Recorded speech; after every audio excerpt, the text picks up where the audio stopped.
میرے ساتھ اس وقت جو حالات ہیں، کام بہت اونچے انداز سے بہت دور دور تک چلے گیا، عالم کے ہر چپے چپے کے اندر کام موجود ہے، لیکن کسی کی نظر لگی پتہ نہیں آج کام پہ حالات ہیں۔ میرے ساتھ اس کام کو، اس وقت ہم کام کو سمجھنا ہے، حق کیا ہے باطل کیا ہے، سمجھیں گے تو ہم کو کام کرنا آسان ہوگا، اگر نہیں سمجھیں گے تو پھر ہم پریشان رہیں گے۔ اس طرح دو طرف بھی مجمع ہے میرے یہ ساتھیوں، ہم کام کو سمجھنا ہے، کام کیا حق ہے کیا غلط ہے، اور یہ کام میرے ساتھی ہمارے بڑے وہاں سے ہٹ کر دوسری جگہ پہ کیوں چلے گئے، جانے کی وجہ کیا ہے، اس کو ہم معلوم کرنا ہے۔ جب تک ہم کو معلوم نہیں ہوگا تو پھر ہمارے سامنے جو مجمع کھڑا ہوگا ہم ان کو کیا جواب دیں گے، کیسے سمجھائیں گے۔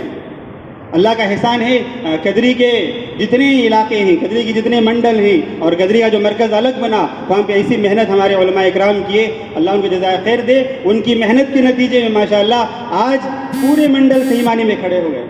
وہ کھڑنے کی وجہ کیا ہے، ان کو بار بار وضاحتی بیان ان کے سامنے کیے، حق کیا ہے باطل کیا ہے، کیا صحیح ہے کیا غلط ہے، بار بار کرنے سے ان کے ذہنوں میں بات اتنی اتر گئی، اب ماشاءاللہ وہ حق پر پورے اطمینان کے ساتھ ہیں، ہم حق پر ہیں، ہم جو کر رہے ہیں وہ سچ ہے، اور ہمارے سامنے کسی کو ہم آنے نہیں دیں گے۔ یہ بات ان کے ذہنوں میں کب آئی؟ جب وہ سمجھ گئے کہ حق ہے۔ جب تک ہم یہ نہیں سمجھیں گے کیا صحیح ہے کیا غلط ہے تو پھر ہم سامنے والے کو کیا جواب دے سکتے ہیں، کیا سامنے والے کو ہم کیسے روک سکتے ہیں۔ میرے ساتھیوں، اس لیے میں بتانا چاہتا ہوں میرے ساتھی، جو کام دعوت کی جو محنت ہے وہ محنت کب سے شروع ہوئی، اس کی بنیاد کہاں سے پڑی۔ حضرت الیاس رحمۃ اللہ علیہ کے والد محترم مولانا اسماعیل صاحب رحمۃ اللہ علیہ میرے ساتھی اس کام کے بانی ہیں، اس لیے کہ حضرت اتنے بڑے اللہ کے ولی تھے، مستجاب دعوت ان کا نام تھا، اللہ سے جو بھی دعا کرتے ضرور ان کی اللہ دعا قبول کر لیتا تھا، اتنے بڑے مقام پر فائز تھے۔ اور دہلی کے قریب میں ایک گاؤں ہے جھنجانا نام کا، وہ پورے گاؤں کی جائیداد حضرت کے نام پر تھی، مالی وسعت اتنی تھی کہ پورا گاؤں میں جتنی کھیت تھے جتنی جائیداد وہ سب حضرت کے نام پر، اور اللہ سے اتنا تعلق تھا، اللہ سے اتنا لو لگا کے بیٹھے تھے میرے ساتھیوں، جو بھی دعا کرتے دعا قبول ہو جاتی، اور شہرت اتنی زیادہ ہو گئی لوگ دور دور سے آتے تھے دعائیں کرانے کے لیے۔ تو حضرت اپنی شہرت کو بچانے کے لیے لوگ، حضرت کے ذہن میں بات یہ آئی، بھئی لوگ میرے پاس آ رہے ہیں، لوگوں کو تو چاہے کہ وہ اللہ کے پاس جائیں، اللہ سے مانگیں، لیکن سارے لوگ میرے پاس آ رہے ہیں، اس لیے حضرت اپنی شہرت کو چھپانے کے لیے کیا کیے، جھنجانا سے نکل کر دہلی، پرانی جو دہلی ہے کسی ایک جگہ پر ٹھہر گئے، کسی گھر کے اندر چھپ گئے تاکہ کسی کو معلوم نہ ہو۔ میرے ساتھی ہمارے بڑے تھے جو اپنے آپ کے اندر اتنی عاجزی تھی، اتنی انکساری تھی، اپنے آپ کو اتنا چھوٹا سمجھتے تھے کہ میں چھپ جاؤں، وہ شہرت نہیں چاہتے تھے کہ لوگ مجھے بڑا سمجھے، لوگ مجھے اللہ کا ولی سمجھے، لیکن ان کی طرف شہرت نہیں تھی، وہاں چھپ گئے، لیکن میرے ساتھی ہیرا ہی ہوتا ہے، اس کی روشنی چمکتی ضرور ہے، وہاں گئے چند دنوں کے بعد وہاں بھی مشہور ہو گئے۔ اب جیسے ہی مشہور ہے پھر حضرت وہی فکر کیا ہو رہا ہے، لوگ میری طرف مائل ہو رہے ہیں، ہونا تو چاہیے کہ لوگ اللہ کی طرف مائل ہوتے۔ پھر حضرت کیا کہ میں کہاں جانا ہے، تو پھر میرے ساتھ حضرت سوچے میں کہاں جاؤں، تو پھر غور و فکر کی بات سمجھ میں آئی، کسی قبرستان کے علاقے میں چلے جاؤں۔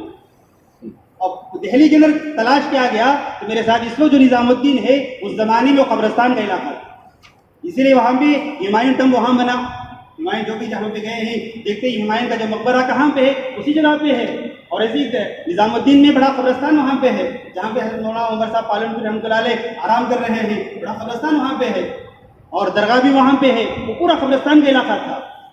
وہاں پہ ایک مسجد تھی، بنگلے والی مسجد۔ یہ بنگلہ کس کا تھا؟ یہ بنگلہ میرے ساتھ مغل جو بادشاہ تھا بہادر شاہ ظفر، آخری جو بادشاہ تھا، ان کے سمندی الہی بخش کا بنگلہ تھا۔ بہادر شاہ ظفر جو تھے ان کے جو سمندی تھے جن کا نام الہی بخش تھا، ان کا وہ بنگلہ تھا۔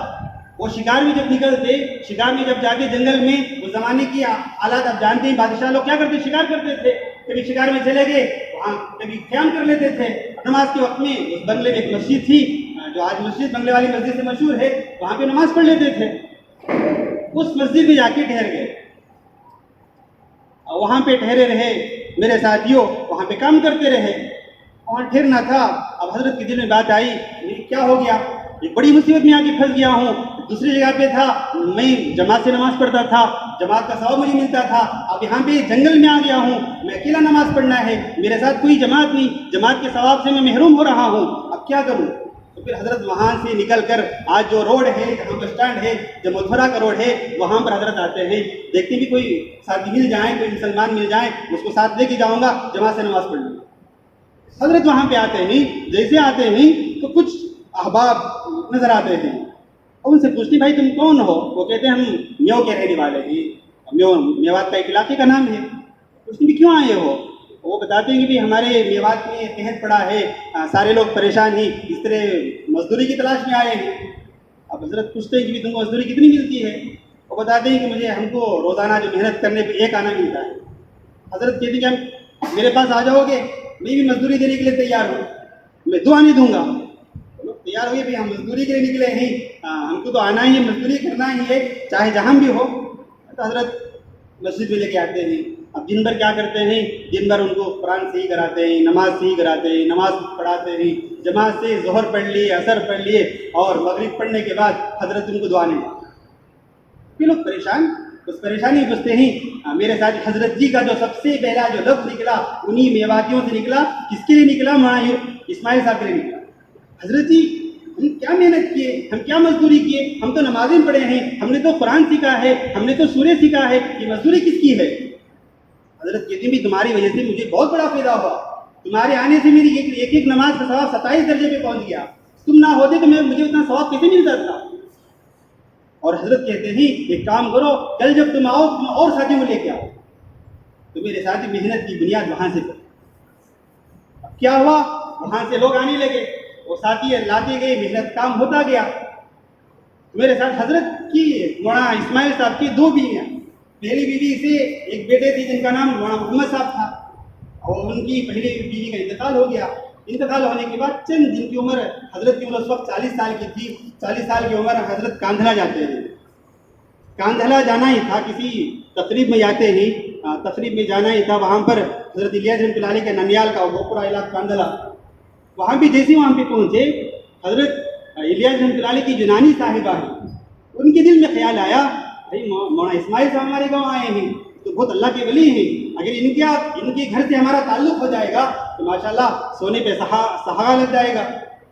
وہ سمجھ کر کیا کرتے ہیں, اپنے گھر کے مرد حضرات کو دعوت دیتے ہیں کہ جاؤ تم, گھر میں بیٹی ہے, ان سے رشتے کی بات کہو, اگر وہ ہمارے لیے گھر کے لیے آ جائیں گے, داماد بن کے آ جائیں گے, بہت اچھا رہے گا.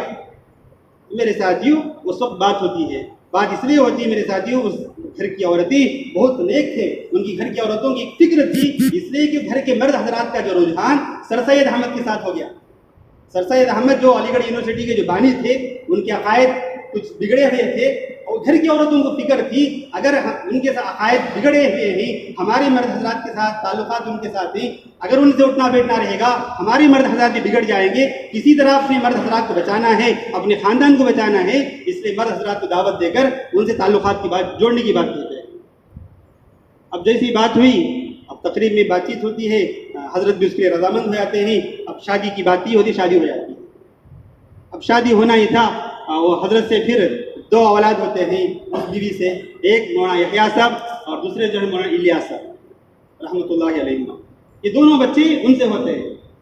اب یہاں پہ چند دنوں کے بعد حضرت کا انتقال ہو جاتا ہے. مولانا اسماعیل صاحب مولانا اسماعیل صاحب کا جیسے انتقال ہوا, اب میوات کے لوگ پریشان بھی ہیں. آج تک حضرت جی ہم کو کچھ خدمت کر رہے تھے, دین کی تعلیم دے رہے تھے, دین کی باتیں بتا رہے تھے, اب حضرت کا انتقال ہو گیا ہے, اب ہم کس سے علم سیکھیں؟ تو فوراً اس وقت مشورہ کیے, ان کے ذہن میں بات آئی کہ حضرت کے بیٹے مولانا محمد صاحب ہیں, ان سے کام لیں گے. مولانا محمد صاحب کو بغل والی مسجد میں بلائے, پھر ان سے کام ہوتا گیا. اب یہاں پہ مولانا یحییٰ صاحب, مولانا الیاس صاحب رحمۃ اللہ علیہ, یہ دونوں سہارنپور کا جو مدرسہ ہے اس مدرسے کے اندر تعلیم حاصل کر رہے ہیں, وہ مدرسے بھی علم حاصل کر رہے ہیں. چند دنوں کے بعد مولانا محمد صاحب کا بھی انتقال ہو گیا. اب جیسے ہی انتقال ہوا, وہ لوگ سوچے کہ کس کو بلائیں. ان لوگوں کے ذہن میں بات آئی کہ حضرت کے اور بچے ہیں سہارنپور کے اندر ہی, وہاں جائیں گے, ان کو بلا کے لائیں گے. اب پھر وہاں سے وہ لوگ نکلتے ہیں, وہاں جاتے ہیں, دونوں کو سمجھاتے ہیں, لیکن دونوں آنے کے لیے تیار نہیں ہوتے. نہیں, ہم ہمارے شیخ کے پاس ہیں, ہم ان کے جو شیخ تھے مولانا خلیل الرحمان سہارنپوری تھے, ماشاءاللہ بہت اللہ کے ولی تھے, بہت بڑے شیخ زکریا رحمۃ اللہ علیہ کے بھی وہ شیخ تھے, بڑے اللہ کے ولی تھے. ان کو چھوڑ کے آنا ان کو پسند نہیں تھا.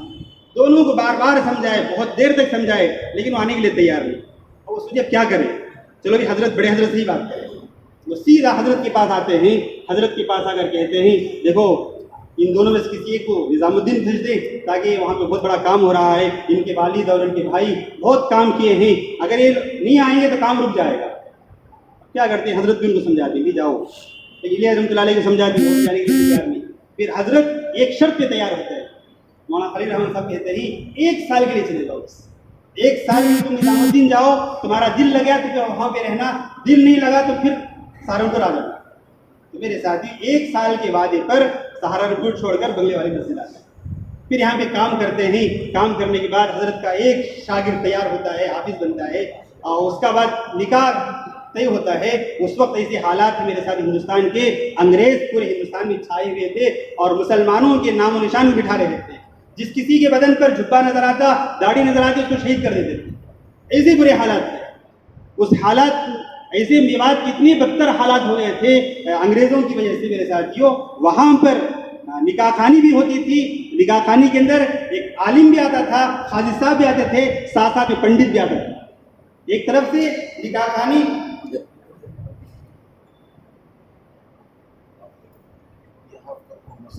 نکاح خوانی بھی ہو رہی ہے. نکاح خوانی جیسی ہو، پنڈت منتر بھی پڑتا ہے. اس کی نکاح کے اندر مسلمان کی نکاح.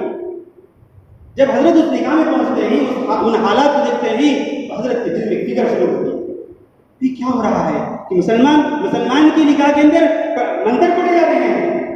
حضرت کو فکر ہوتی ہے میرے ساتھ. اس کے بعد جو آگ کو سلگتی ہے، اس کے بعد ماشاءاللہ حضرت نے فکر میں ڈوبتے ہیں. پھر طرح طرح سے محنت ہوتی ہے، طرح طرح سے مکاتب کے ذریعے سے، مدرسے کے ذریعے سے، میوات کے علاقوں میں بہت سے مکتب قائم کرتے ہیں، بہت کام کرتے ہیں، لیکن کام کا فائدہ نظر نہیں آتا.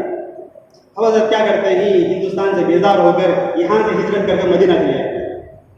مدینہ جانے کے بعد، وہاں جانے کے بعد بھی یہاں کی جو حالت دیکھے تھے، اتنی فکر تھی. وہاں پر جتنے بڑے شیوخ تھے، جہاں بڑے بڑے علماء کرام آتے تھے، ان کے پاس جاتے، ان سے مشورہ کرتے، ہمارے ہندوستان کی حالت ایسی ہے، وہاں بھی مسلمان ایسے ہی. میرے ساتھیوں ہر ایک سے مشورہ کرتے. اتنا درد تھا، اتنا درد تھا. اسی درد میں اٹھنا بیٹھنا ہوتا تھا. نہ کھانے میں وہی درد، سونے میں وہی درد تھا. حالات میں لکھا ہے ایک رات میں حضرت سو گئے. رات میں اللہ کے نبی علیہ السلام خواب میں آتے اگر کہتے ہیں الیاس تم جاؤ ہندوستان جاؤ، ہم تم سے کام لیں گے. حضرت کہتے ہیں خواب ہی میں پوچھتے ہیں اللہ کے نبی ہم وہاں سے تمہیں بیزار ہو کیا گیا ہو، میں کیسے کام کروں. میرے ساتھ اللہ کے نبی علیہ السلام کہتے ہیں تم جاؤ، کام کی شکل صورت اللہ بتائے گا. اور پھر کیسے کام کرنا ہے اللہ کے نبی سے پوچھتے ہیں تو کہتے ہیں تم جاؤ، میں جو مکی میں جو کام کیا تھا اس انداز سے کام کروں. اور پھر اللہ کے نبی علیہ السلام خواب میں ہی بھی کہتے ہیں مکی صورتیں جتنے ہی، مکی آیتیں جتنے ہی، ان تمام آیتوں کے پڑھو اور ان کے مطلب کو دیکھو اور ساری باتوں کو سامنے رکھ کر کام کی شکلیں بناؤ. میرے حضرت سیدھا وہاں سے نکل کے آتے ہیں، ہندوستان آتے ہیں، اور ساتھ میں مولانا ابراہیم صاحب علیہ رحمۃ اللہ علیہ کے ساتھ رکھتے ہیں. اور اپنے حضرت چارپائی بھی لیتے تھے، نیچے جو حضرت مولانا ابراہیم صاحب بیٹھتے تھے. اور پھر ساتھیوں حضرت کے دل میں جو بھی بات آتی مولانا ابراہیم صاحب کو بیدار کرتے، ان سے لکھواتے. اس طرح میرے ساتھیوں کام کی جو آج 6 باتیں ہیں، شروع میں 60 باتیں تھیں. کتنی باتیں تھے؟ 60 باتیں تھے میرے ساتھیوں. اور جو بھی بات حضرت کے ذہن میں آتی اس کو لکھاتے. لکھانے کے بعد ان باتوں کیا کرتے علماء کے سامنے اس کو نہیں چلاتے تھے. بات آ گئی چلو میرے پاس ذہنی بات آئے گی کام کریں، یہ نہیں حضرت کا مزاج نہیں تھا. میرے ساتھیوں آج ہمارے جو اکابر یہی کہتے ہیں جو دل میں آئے وہ مت کہو، اسے آگے کیسے کرنا ہے. وہ ان باتوں کیا کرتے علماء سے مشورہ کرتے. میرے ذہن میں بات آ رہی ہے کرنا ہے نہیں کرنا ہے. علماء اس میں تسلی کا جواب دیتے آپ کر سکتے ہیں، کام صحیح ہے، قرآن کے حساب سے صحیح ہے، حدیث کے حساب سے صحیح ہے. اس کے بعد بھی کیا کرتے اس بات کو اکابرین صوفیہ کے پاس لے گئے، اللہ والوں کے پاس لے کے آتے تھے، خانقاہوں میں لے کے جاتے تھے. ان سے پوچھتے میرے دل میں فلاں بات آئی تھی، اس بات میں علماء سے پوچھا، علماء اس کی اجازت دیے ہیں، آپ کیا بتاتے ہیں. پھر ان سے بھی اجازت ملنے کے بعد بات چلا. اسی کا ایک واقعہ ہے حضرت کے ذہن میں جب کام کی ترتیب بنی 6 باتیں ایک کاغذ پہ لکھتے ہیں، سیدھا دارالعلوم دیوبند آتے ہیں. دارالعلوم دیوبند آنے کے بعد دارالعلوم دیوبند کے دفتر میں آتے ہیں. دفتر میں آ کر وہاں پہ اکابر بیٹھے تھے، وہاں پر مولانا حسین احمد مدنی رحمۃ اللہ علیہ اور مولانا فخر الدین صاحب رحمۃ اللہ علیہ بہت اکابر وہاں پہ بیٹھے ہیں، ان کے سامنے بات رکھتے ہیں. دیکھو یہ کاغذ لے کے جا کے دفتر میں رکھتے ہیں، میرے ذہن میں ایک کام آ رہا ہے، میں کرنا چاہتا ہوں، آپ اس کی اجازت دیں. اگر یہ کام صحیح ہے تو اجازت دیں، صحیح ہے تو میں اس وقت ابھی تیار ہوں. حضرت دوسرے جیب سے نکالتے ہیں، چاقو نکالتے ہیں، سامنے رکھتے ہیں، مجھے اسی جگہ پہ اپنا گلا کاٹ. صحیح ہو تو اجازت دو، اگر غلط ہو تو اسی جگہ پہ میرا گلا کاٹ دو، مجھے شہید کر دو. اب اکابرین اس پرچے کو دیکھتے ہیں، قرآن حدیث کو سامنے رکھتے ہیں. میرے ساتھیوں، دارالعلوم دیوبند ایسا ایک ادارہ ہے، دنیا کے اندر جہاں کہیں بھی کچھ ہوتا ہے، میرے ساتھ اس کو قرآن حدیث میں تلاش کرنے کے بعد غلطی ہے تو فوراً ٹوکتا بھی ہے، صحیح ہے تو فوراً اجازت بھی دیتا ہے، ساتھ بھی دیتا ہے. اب جیسے ان پرچے میں 6 نمبر کو دیکھے، قرآن حدیث کو سامنے رکھے، بہت خوش ہو گئے، بہت اچھا کام ہے، اجازت دیے. اجازت ہی نہیں میرے ساتھیوں، اس زمانے میں جتنے اجتماعات ہوتے تھے، جتنے مشورے ہوتے تھے، ان تمام مشوروں کے اندر میرے ساتھیوں کیا ہوتا تھا، دارالعلوم دیوبند سے اکابرین آتے تھے، اجتماع میں شریک ہوتے تھے، ان کی بات ہوتی تھی. اس طرح کام شروع ہوا. کام میرے ساتھیوں، دارالعلوم دیوبند اس کام کو شروع سے ہی ساتھ دینے لگے. اور میرے ساتھیوں، آج ہم سمجھتے ہیں 4 نمبر اکرام مسلم، میرے ساتھیوں آج بھی نظام الدین میں کاغذ موجود ہے. جس وقت میں سال کا وقت لگا رہا تھا، میرے ساتھیوں نظام الدین میں اکابرین اس کاغذ کو سامنے رکھتے تھے، صاحب ہی ہمارے سامنے کاغذ کو دکھائے تھے. اس میں اکرامی مسلم جہاں پہ 4 نمبر، وہاں پہ اکرامی علماء ہے. اکرامی مسلم بعد میں بنا. حضرت الیاس رحمۃ اللہ علیہ کے ذہن میں کیا تھا؟ 4 نمبر اکرام علماء تھا. اکرام علماء پر لکیر لگا کر اکرام مسلم لکھ کر نیچے دستخط کس کا ہے؟ مفتی کفایت اللہ صاحب کا. میرے ساتھیوں، اس طرح کا وجود میں آیا ہے. حضرت اس وقت جو حدیث آج ہمارے زمانے میں مشہور ہے کہ جو حدیث جو بڑوں کا ادب نہیں کرتا ہے، چھوٹوں پر شفقت نہیں کرتا، علماء دین کی قدر نہیں کرتا، وہ ہم میں سے نہیں، وہ حدیث میں بعض میں لکھتے ہیں. حضرت مفتی کفایت اللہ صاحب الیاس رحمۃ اللہ علیہ سمجھاتے ہیں، حضرت آپ جو اکرام علماء لکھتے ہیں صحیح بات ہے، لیکن آپ کا جو کام ہے، آپ عوام میں جانا چاہتے ہیں، عوام کو سمجھانا چاہتے ہیں. اگر آپ عوام کے پاس جائیں گے، اس عنوان کو لے کے جائیں گے، عوام نہیں جڑے گی. اس لیے بہتر ہے اس جگہ پر اکرام مسلم لکھیں اور حدیث ایسی چلائیں جس کے اندر علماء کا ادب آ جائے. میرے ساتھ یہ حدیث اور اس عنوان پر لکیر لگا کر جو دستخط کس کا ہے؟ مفتی کفایت اللہ صاحب کا ہے. میرے ساتھ یہ کام علماء کی نگرانی سے آگے بڑھا ہے. میں جو کہہ رہا تھا، جو بھی بات آتی مولانا ابراہیم صاحب کو لکھاتے تھے، لکھاتے کام آگے بڑھا. اور میرے ساتھ کیا ہوا، 40/1 میں 1940/1 کے اندر سب سے پہلا اجتماع نور کے علاقے میں ہوا.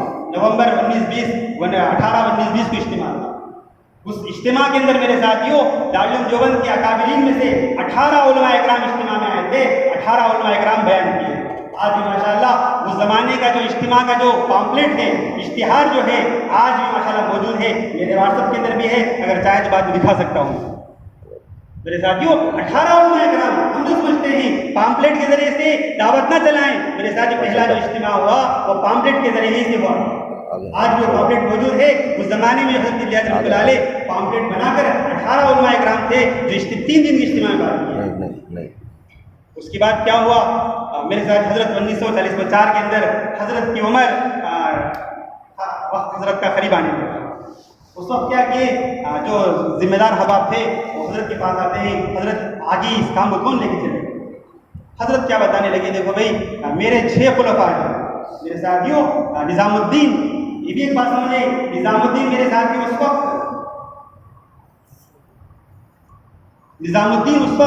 میرے ساتھیوں کیا تھا، ایک ہی وقت میں وہ مدرسہ بھی تھا، ایک ہی وقت میں وہ خانقاہ بھی تھا، ایک ہی وقت میں کیا تھا، وہ میرے ساتھیوں مرکز بھی تھا.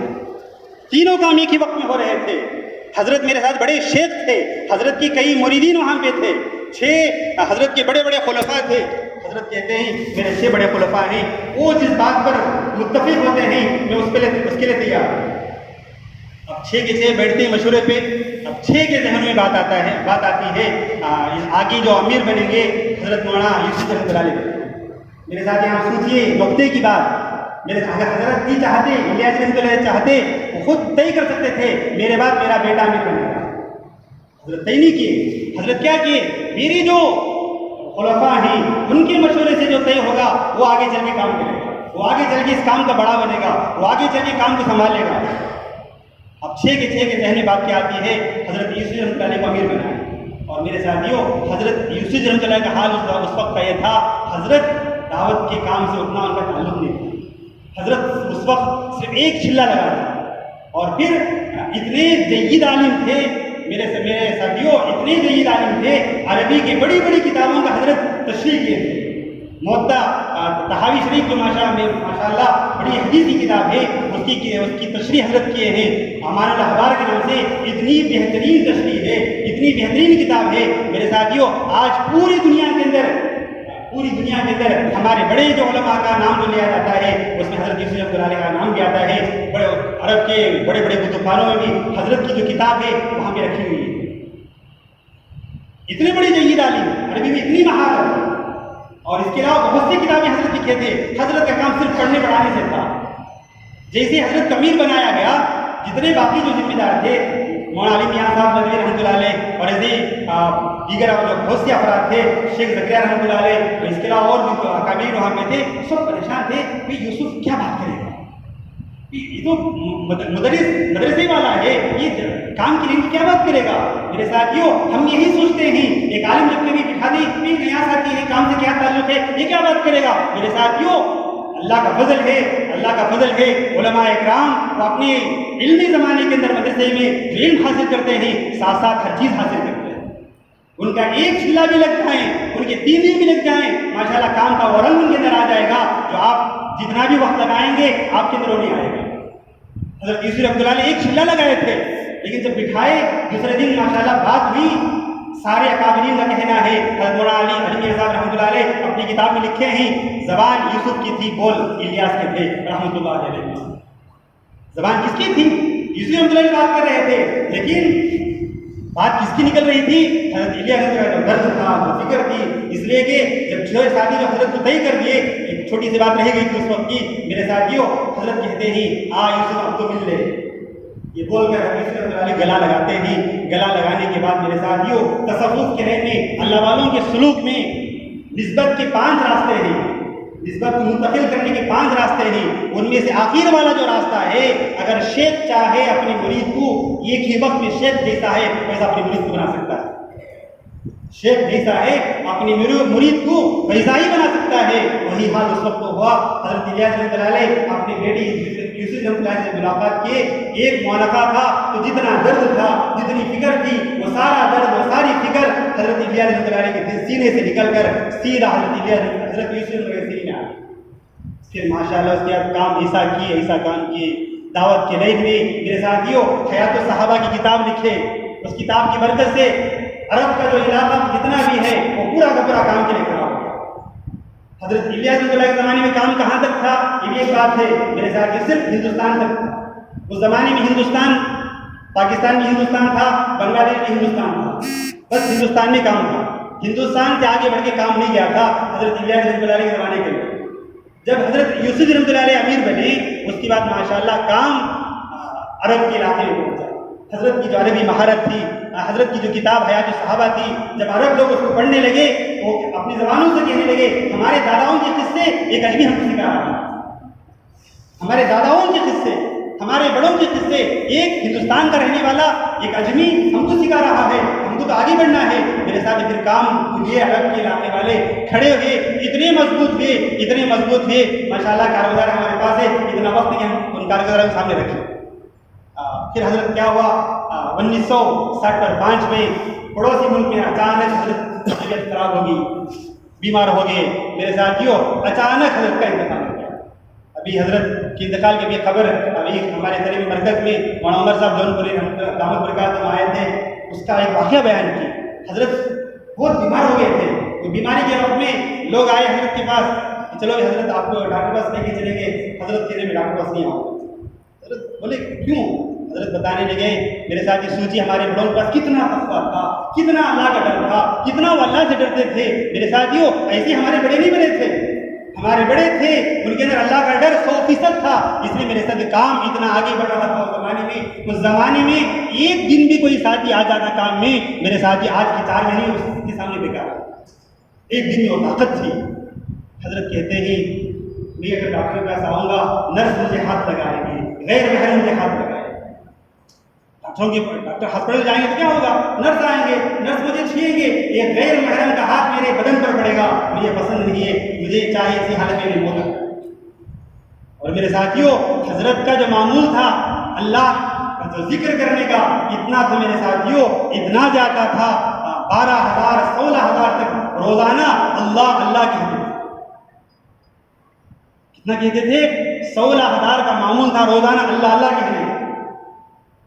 خیر میرے ساتھیوں، حضرت کا اچانک انتقال وہاں پہ ہو گیا، انتقال ہونا ہی تھا، وہاں سے ساتھی ہندوستان آئے، نظام الدین میں آئے، اب مشورہ کیا کیا کرنا ہے، آگے کام کو کون سنبھالے گا؟ اب مشورہ ہوا، مشورے کے اندر کون ہیں؟ بڑے بڑے اکابرین، دارالعلوم دیوبند کے اکابرین صف اول تک، مولانا حسین احمد مدنی رحمۃ اللہ علیہ جو جمعیت کے بھی ذمہ دار تھے، دارالعلوم کے بھی ذمہ دار تھے، اور اس وقت کے شیخ الحدیث مولانا فخر الدین رحمۃ اللہ علیہ جو شیخ الحدیث تھے اس زمانے کے، اور دارالعلوم کے دیگر بہت سے اکابرین وہاں پہ تھے۔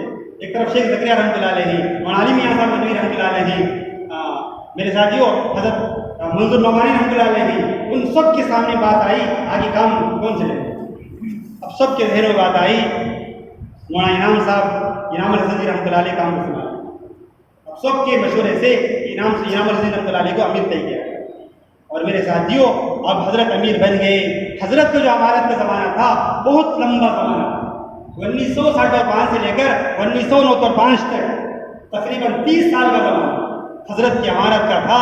حضرت ایسی محنت کی کہ میرے ساتھیوں دنیا کے چپے چپے کے اندر دعوت کی محنت میں لگے، پوری دنیا کے اندر امریکہ، ایران، عراق، اتنے ممالک نے میرے ساتھیوں پوری دنیا کے چپے چپے میں جماعتیں بنا کر محنت کرائے، کبھی پیدل جماعتیں نکال کے محنت کرائے۔ میرے ساتھیوں حضرت کا مزاج تھا بہت کم بولتے تھے، بہت کم بولنے کا مزاج تھا، اور میرے ساتھیوں ان اکابرین کا یہ تھا جب کوئی مشورے کی بات آتی، جب کوئی کہیں سے تقاضا آتا ایک نئی بات لانے کا، تو حضرت یوسف رحمۃ اللہ علیہ کا حال تھا، حضرت کہتے بھائی ہم 3 جگہ پہ جڑتے ہیں، ہمارا جڑنا 3 جگہ پہ ہوتا ہے، ایک بنگلہ دیش کے ڈھاکہ میں ہوتا ہے، اور دوسرا رائیوڈ کے اجتماع میں ہوتا ہے، اور تیسرا جو ہے حج کے موقع پہ ہوتا ہے۔ یہ 3 ہمارے جڑنے کی جگہ ہیں، آپ کی بات نوٹ کر لیں گے، جہاں جڑنے کی جگہ پہ بات آئے گی وہاں بات رکھیں گے، وہاں جو طے ہو اس کا عمل کریں۔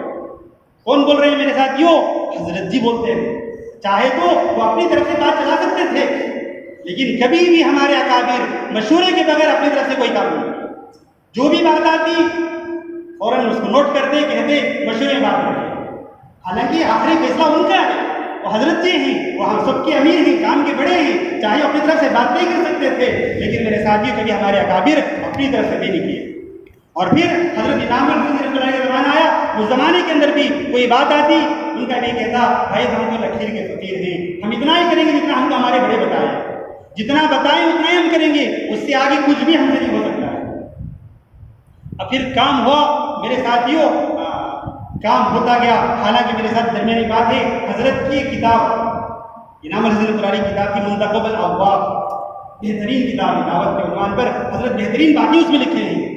اگر چاہتے حضرت اپنی کتاب کو چلانا، جسے آج کی کتاب نہیں چل پڑی منتخب الحدیث کے نام سے، میرے ساتھیوں حضرت چاہتے، ہمارے تیسرے حضرت جی انعام الحسن جی اگر چاہتے، ان کی جو کتاب تھی منتخب الابواب، اس کتاب کو چلاتے، ماشاءاللہ دعوت کی بہترین باتیں اس کے اندر ہیں۔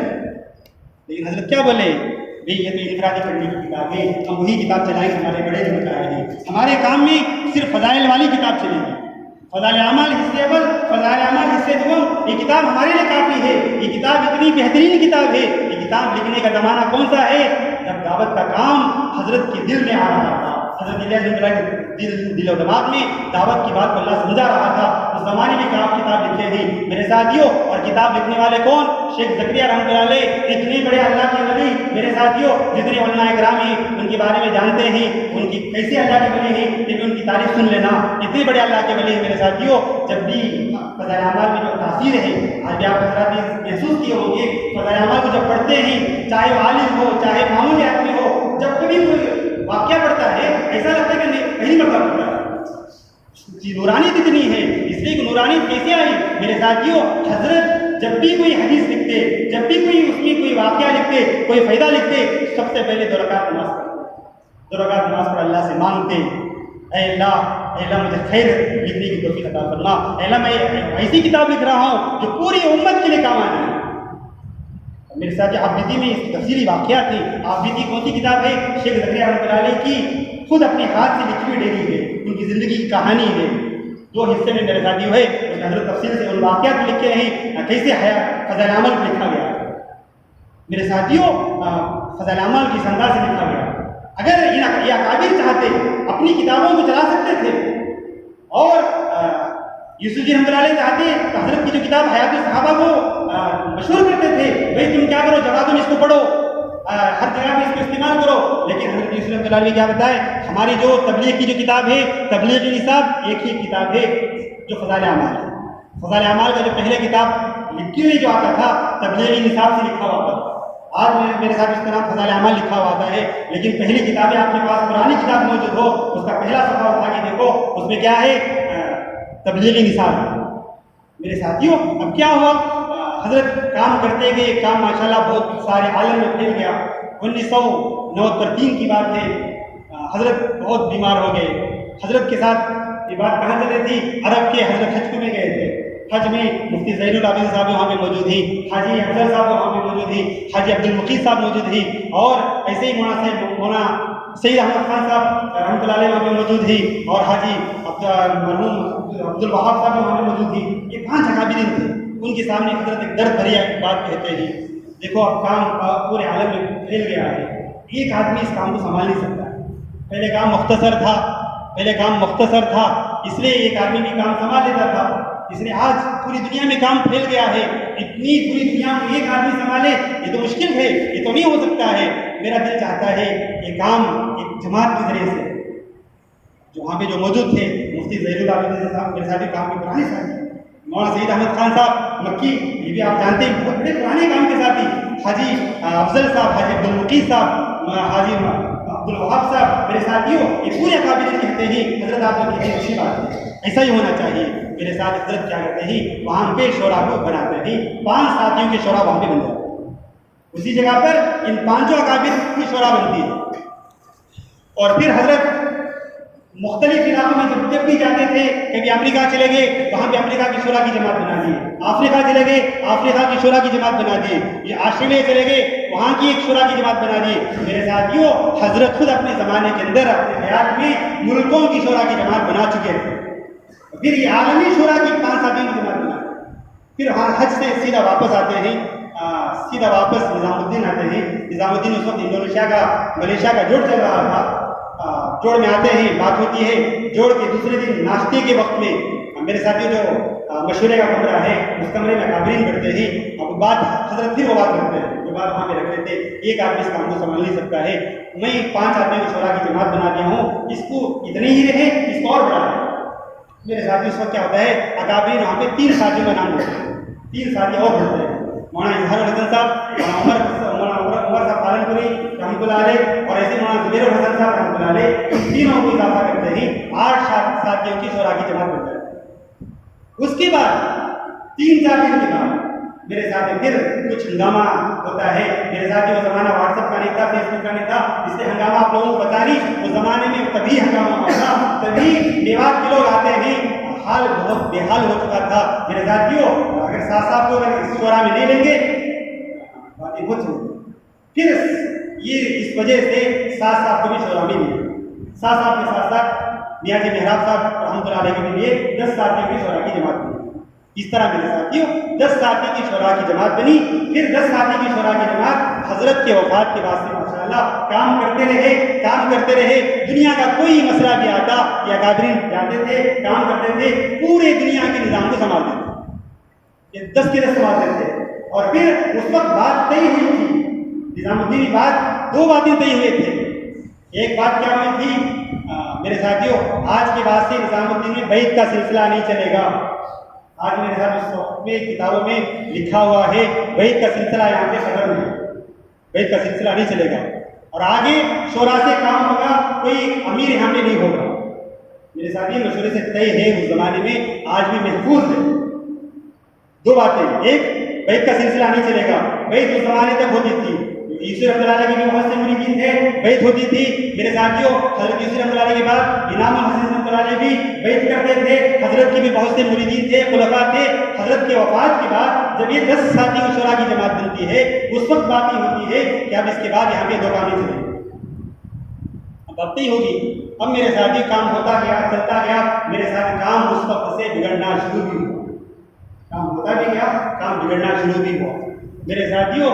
اب اللہ والے بھی وہ جتنے شورا کے جو 10 ساتھی تھے وہ عمر دراز تھے، ایک ایک کر کے وہ بھی اللہ سے پیارے ہوتے گئے، حتیٰ کہ جاتے جاتے 7 آدمی دنیا سے چلے گئے، 3 آدمی باقی رہ گئے۔ 2013 جب 3 آدمی باقی رہے، سارے عالم کے اندر ایک ہنگامہ برپا ہو گیا، اس لیے کہ نظام الدین میں کچھ باتیں ایسے چلتے تھے میرے ساتھی جو عالم میں نہیں چلتے تھے۔ پاکستان ہمارا پڑوسی ملک ہے، بنگلہ دیش ہمارا پڑوسی ملک ہے میرے ساتھیوں، قربانی جتنا وہ لوگ دیتے ہیں اتنی نہیں دیتے ہیں۔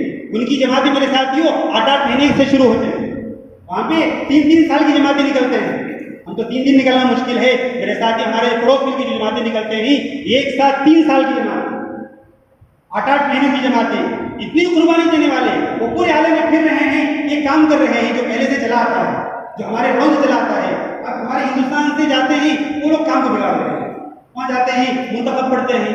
ابھی جو پڑوس ملک سے آئے تھے یہ منتخب کون سی کتاب ہے آج تک ہم نے نہیں دیکھا ہے، آج تک ہمارے مرکز میں کوئی بات نہیں چلی ہے۔ دعوت کا جو کام تھا، دعوت کی جو نہشت میرے ساتھ ہمارے اکابر کے زمانے میں، تینوں اکابر کے زمانے کے اندر ایک بات چلتی پورے عالم میں، وہی بات 6 نمبر جیسے یہاں کہتے ہیں اسی طرح سے امریکہ میں بھی ہو رہے ہیں، اسی طرح سے آسٹریلیا میں ہو رہے ہیں، وہی باتیں، کوئی فرق نہیں کسی بھی کام میں، چاہے گشت کے آداب ہو یا خصوصی ملاقات ہو، عمومی گشت ہو میرے ساتھیوں، ہر کام جیسے یہاں چلتا ہے اسی طرح کا کام پورے عالم کے چپے چمے پہ چل رہا ہے، لیکن کچھ باتیں بگڑ رہی ہیں۔ اب یہ کتاب نہیں آ گئی، وہ پڑھ رہے ہیں۔ اور دوسرا میرے ساتھیوں، ہمارا جو کام کا جو اصل جو مقصد ہے گشت تو ہمارے بڑے کہتے ہیں ریٹ کی ہڈی، گشت کیا ہے؟ ریٹ کی ہڈی کی طرح ہے، انسان سر کے بغیر مل جائے گا، ہاتھ کے بغیر مل جائے گا، پیر کے بغیر مل جائے گا، میرے ساتھ ریٹ کی ہڈی نہ ہو انسان نہیں ہوتا ہے۔ لیکن وہاں کیا ہو رہا تھا، اس ریٹ کی ہڈی کو خراب کر رہے ہیں۔ مسجد کا جو مسجد کی آبادی کے نام سے ہر مسجد میں 8 گھنٹے کی ترتیب نکال کر روزانہ گشت ہو رہا تھا میرے ساتھ سوچئے، اگر روزانہ گشت ہو عمومی گشت میں کمزوری ضرور آئے گی۔ اس لیے میرے ساتھیوں، بریانی کی اہمیت کب ہوگی؟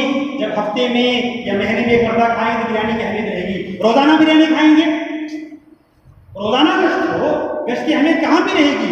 میرے ساتھیوں کے دلوں سے گشت کی اہمیت کمزور ہو رہی ہے۔ ہمارے بڑے ہم کو سبق کیا دیے تھے؟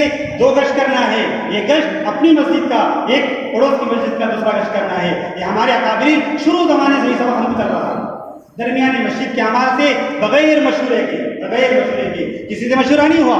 میرے ساتھ میں پہلے سے بات بتا لے کے آتا ہوں، ہمارے اکابر جب بھی کوئی بات آتی تو کیا کرتے تھے؟ مشورہ کریں گے، بس میں مشورے کا کام مکلف ہوں، مشورے میں جو طے ہوگا وہی ہم کریں گے، اپنی طرف سے کوئی بات نہیں۔ ہم تو لکیر کے فقیر ہیں۔ یہ کون کہہ رہے تھے؟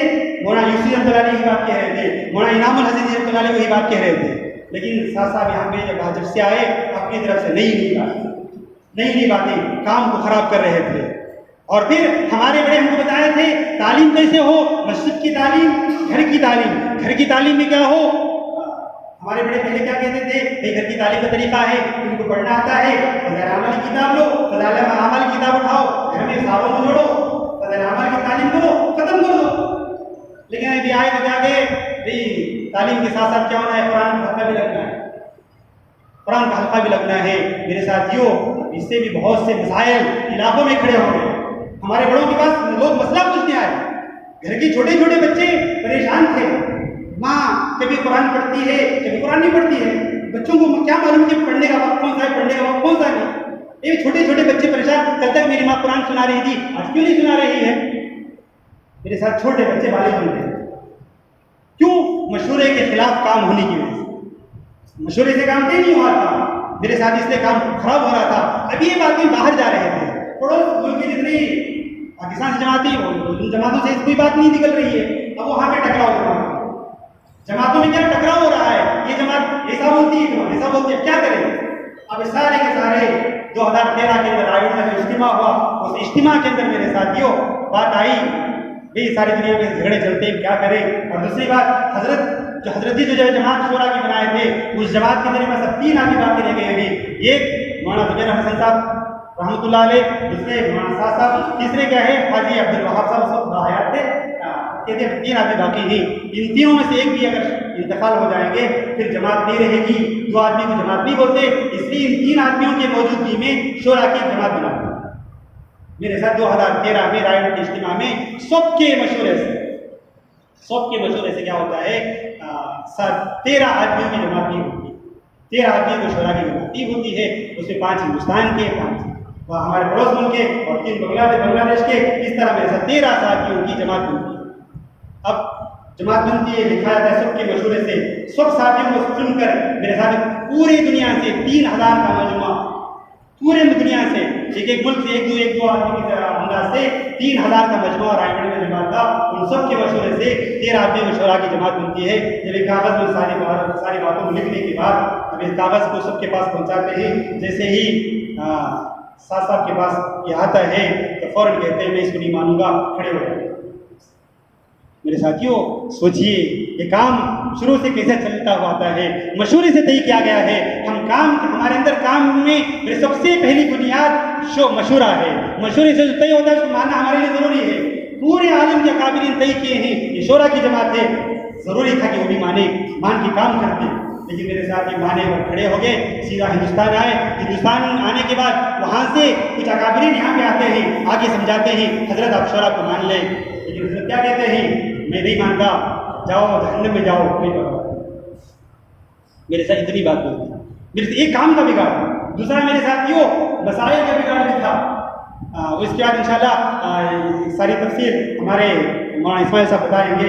میں مسئلے میں سے ایک بات آپ کو بتا کر بات ختم کر دیتا ہوں. میرے ساتھیوں مسائل کی بات کیا تھی, اتنے مسائل خراب بیان کی, اتنے قرآن کے خلاف, حدیث کے خلاف, میرے ساتھیوں صحابہ کے خلاف, حتیٰ کہ اللہ کے خلاف, ایسے مسائل. میرے ساتھ اللہ کے خلاف بولے ایک بات آ گئی. حضرت صاحب کہتے ہیں انبیاء علیہ السلام جتنی قربانیاں دیے ہیں وہ پورے کی پورے اضطراری ہیں, اختیاری نہیں. میرے ساتھ یہ علماء یہاں پہ بیٹھے ہیں, ان کو پوچھئے اضطراری کا کیا مطلب ہے, اختیاری کا کیا مطلب ہے. ابھی جو خریف میں جو اجتماع کرناٹک میں ہوا تھا اس میں بھی یہ بات بتایا ہوا. اس میں بھی انبیاء علیہ السلام اتنی قربانی دیے ہیں, وہ سب اضطراری ہیں. میرے ساتھ یہ عوام کا مجمع ہے, یہ کیا جانتا ہے اضطراری کیا ہے, اختیاری کیا ہے. اضطراری کا مطلب کیا ہے, مجبور ہو کر انبیاء علیہ السلام قربانی دے رہی, اپنی خوشی سے نہیں دی. میرے ساتھیوں اب سوچئے ایک آدمی مجبور کسی کو کرتا ہے, مجبور کرنے والا کون ہے, اس کو کیا بولتے ہیں, نعوذ باللہ ظالم بولتے ہیں. ابھی کیا ہوا, اللہ نعوذ باللہ ایسا بولتے ان کی باتوں سے. میرے ساتھی ان کی باتیں اتنی خراب ہیں, اللہ تک نہیں چھوڑے. اور ایک بات میرے ساتھیوں, اللہ کے نبی جناب رسول اللہ علیہ وسلم کے بارے میں بتاتے ہیں. میرے ساتھی ہم جانتے ہیں نبی علیہ السلام کا کتنا مقام ہے, نبی علیہ السلام کی کتنی عظمت ہے. آپ کا ہر قول, آپ کی ہر بات, چاہے وہ کیسے بھی ہو, وہ سنت ہمارے لیے ہے.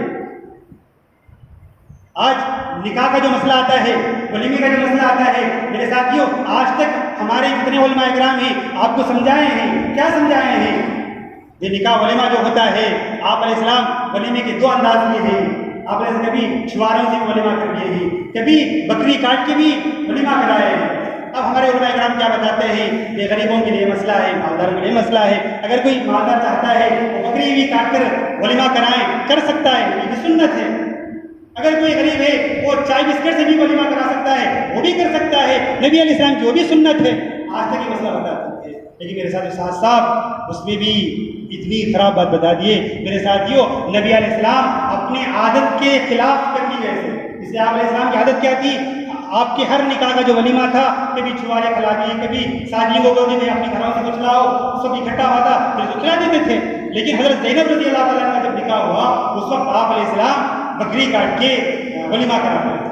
اس بات کو صاحب کیا کہتے ہیں, نبی علیہ السلام اپنی عادت سے ہٹنے کی وجہ سے آپ پر اس نکاح پر اذیت پہنچی, تکلیف پہنچی. سب سوچنے کی بات ہے, آپ کو نہیں بولنے کے لیے, آپ کو نہیں, اللہ کے نبی ہیں, ان کا معاملہ اللہ سے ہے, ان کا معاملہ اللہ سے ہی, وہ اللہ کے پیارے ہیں, ان کا جو وہ مقام ہے. اللہ کبھی بھی اپنے نبی کو یا محمد کے قرآن میں نہیں بولا. جب بھی موقع ملا تو یاسین بول کے بلایا, کبھی موقع ملا طٰہٰ بول کے بلایا, کبھی یا مزمل بول کے بلایا یا مدثر بول کے بلایا, آپ کو پیارے انداز سے اللہ خود بلاتا ہے. میرے ساتھیوں, اس نبی کی ہو آپ کا یہ کہنا, اپنی عادت سے ہٹنا. میرے ساتھیوں, نبی کا ہر کام جو بھی عادت سے ہٹے, عادت کے مطابق ہو, کیسا بھی ہو, آپ کرتے ہیں, آپ بولتے ہیں, آپ کے سامنے کوئی کام ہوتا ہے, وہ سنت ہمارے لیے. آپ کی شان میں ایسا بولنا. میرے ساتھی جب ایسی باتیں ہونے لگے, داڑھی کی وجہ سے فتوا نکلا, یہ آدمی گمراہی کے راستے میں جا رہا ہے. ہمارے ساتھ فتوا بھی سامنے ہے, رکھا ہوا ہے. میرے ساتھیوں, تفصیلی بات ہے, ایک ہی وقت میں یہ ساری باتیں بول نہیں سکتی. ویسے بھی میں ساری بات کو سمیٹ رہا ہوں, لیکن پھر بھی ماشاء اللہ بات نہیں ہو پا رہی ہے, بھی ہو رہا ہے. 9 بجے کا وقت تھا, بات لمبی ہو گئی. اس کے بعد ماشاء اللہ ہمارے مولانا اسماعیل صاحب کے سامنے پوری بات رکھیں گے. اللہ ہم تمام کو عمل کی توفیق عطا فرمائے.